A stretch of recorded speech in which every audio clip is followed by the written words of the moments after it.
que ya están preparados. Pase por las horas. Este 4 de marzo pasado tuvieron lugar en Italia las elecciones generales para conformar el gobierno número 65 en la historia de la República Italiana, luego de la promulgación de la Constitución de 1948. Los resultados y distintos datos de la elección valen la pena ser comentados por separado. Es una elección histórica por muchas razones. En primer lugar, me parece que porque el 55% del electorado prefirió votar por una fuerza política decididamente antieuropea o por lo menos euroescéptica. Es en todo caso la primera vez que, a partir de los resultados con los que contamos y por las previsiones que se han generado para la conformación del gobierno, la primera vez que un partido decididamente antieuropeo podría encabezar un gobierno de uno de los países fundadores de la Unión Europea. Las elecciones europeas del año pasado tenían definitivamente esa sombra y sin embargo nada de eso terminó ocurriendo. En esta ocasión las circunstancias son distintas. En primer lugar porque el 33% del electorado decidió votar por el movimiento de las 5 estrellas, una fuerza euroescéptica y más bien antisistémica que básicamente se ha situado en las antípodas de la política tradicional italiana. Este 33% supone a su vez una triplicación de su umbral convencional de voto, con el que históricamente se había situado desde por lo menos el 2009, su conformación, y el 2016, cuando consiguió la alcaldía de Roma, entre otras posiciones locales relevantes. El movimiento de las 5 estrellas, por lo tanto, parece que tendrá un lugar muy destacado en el proceso que se avecina de negociación de un nuevo gobierno. El presidente Sergio Mattarella tendrá que hacer las consultas preliminares y posteriores al 23 de marzo, cuando se conformará el primer congreso emanado de estas elecciones, para pues auscultar quiénes pueden ser los candidatos a conformar la coalición y erigirse como primer ministro. Luigi Di Maio, un personaje muy conocido y controversial en la política italiana, surge con una frescura realmente inusitada y podría convertirse además en el primer ministro más joven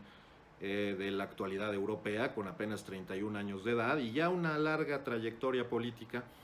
dado que hay que recordar que se desempeñaba como vicepresidente de la Cámara de Diputados de la República Italiana hasta hace algunos meses.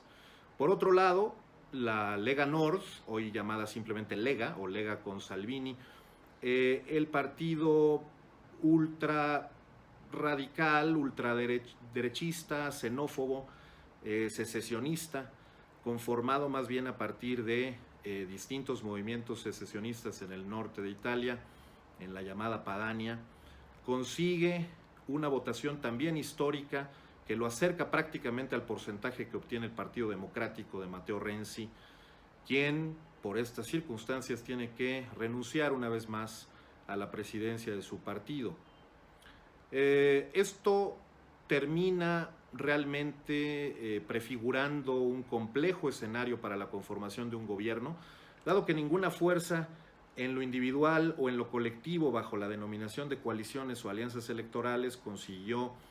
un resultado cercano al 40%, que es el umbral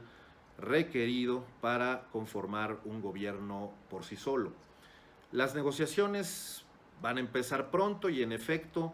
habrá que evaluar la disposición de las distintas fuerzas políticas a formar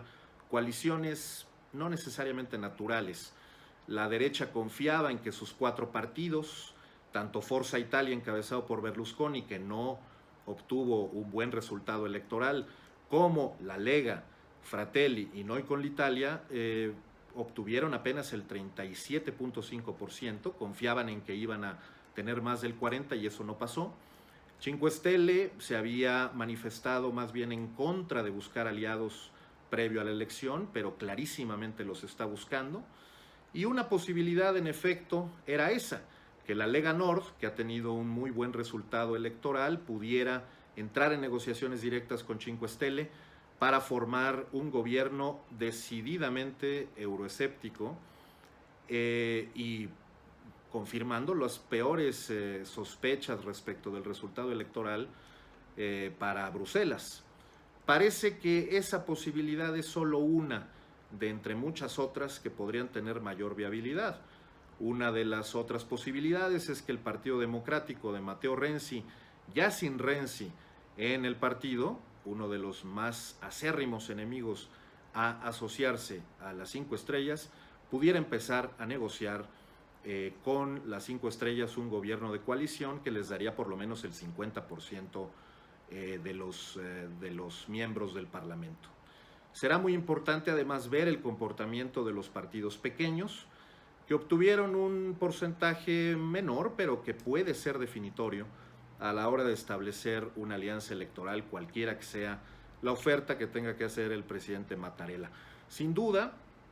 la elección italiana muestra no solo el grado de desencanto de la opinión pública en Italia y en otras partes de Europa con la Unión Europea, con los programas de austeridad que les han sido de algún modo impuestos, con una nota más bien de incertidumbre respecto del proceso en el que se han visto inmersos con una oleada migratoria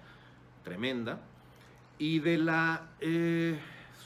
digamos, del escepticismo que hay entre la población respecto de un programa de futuro que les garantice una serie de temas muy cercanos a las preocupaciones de la sociedad, que van desde el empleo hasta el combate a la corrupción, pasando por los asuntos sociales y desde luego la inseguridad que muchos creen equivocadamente, me parece, asociada a la migración. Habrá que seguir muy de cerca el resultado de estas consultas porque, insisto, desde Italia podría estarse dando